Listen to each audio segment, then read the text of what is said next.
بسم اللہ الرحمن الرحیم نحمده ونصلی علی رسولہ الکریم اما بعد۔ سورج اور چاند یہ اللہ رب العزت کی اہم نشانیوں میں سے ہے۔ اللہ تبارک و تعالیٰ کی قدرت ہے کہ اللہ تبارک و تعالیٰ اس پوری کائنات کے نظام کو چلا رہا ہے۔ سورج اور چاند اپنے وقت پر نکلتے ہیں اور اپنے وقت پر ڈوب جاتے ہیں۔ بسا اوقات سال میں ایک مرتبہ یا کئی سالوں کے بعد سورج کو گرہن لگتا ہے یا چاند کو گرہن لگتا ہے، جسے سورج گرہن یا چاند گرہن کہا جاتا ہے۔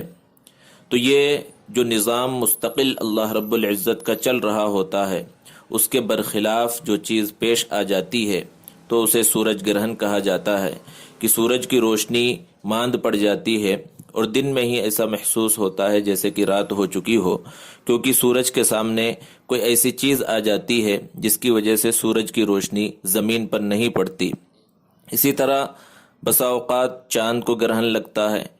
سائنسی اعتبار سے یہ کہا جاتا ہے کہ چاند کی اپنی کوئی روشنی نہیں ہے، وہ سورج سے روشنی حاصل کرتا ہے جس کی وجہ سے وہ منور ہوتا ہے، تو وہ سورج کی روشنی اس چاند کو جب نہیں مل پاتی تو اس کی وجہ سے چاند کو گرہن لگتا ہے۔ تو بہرحال یہ اللہ رب العزت کی نشانیوں میں سے ہے۔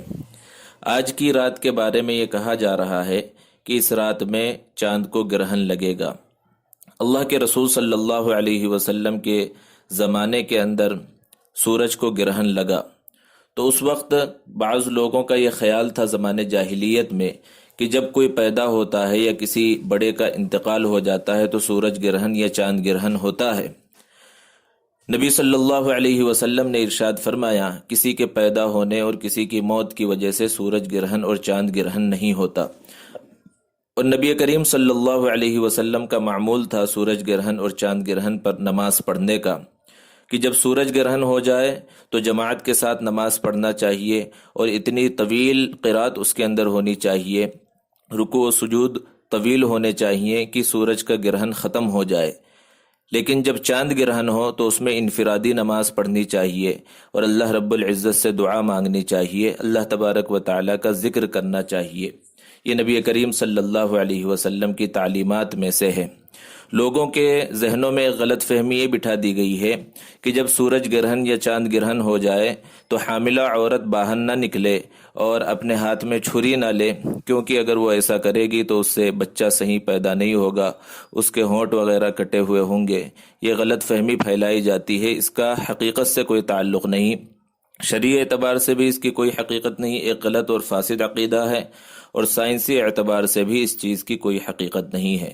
اس لیے ان خرافات پر یقین بالکل نہیں رکھنا چاہیے اور اللہ کے رسول صلی اللہ علیہ وسلم کی تعلیمات پر عمل کرتے رہنا چاہیے۔ اللہ تبارک و تعالی ہمیں عمل کی توفیق عطا فرمائے۔ وما علینا الا البلاغ۔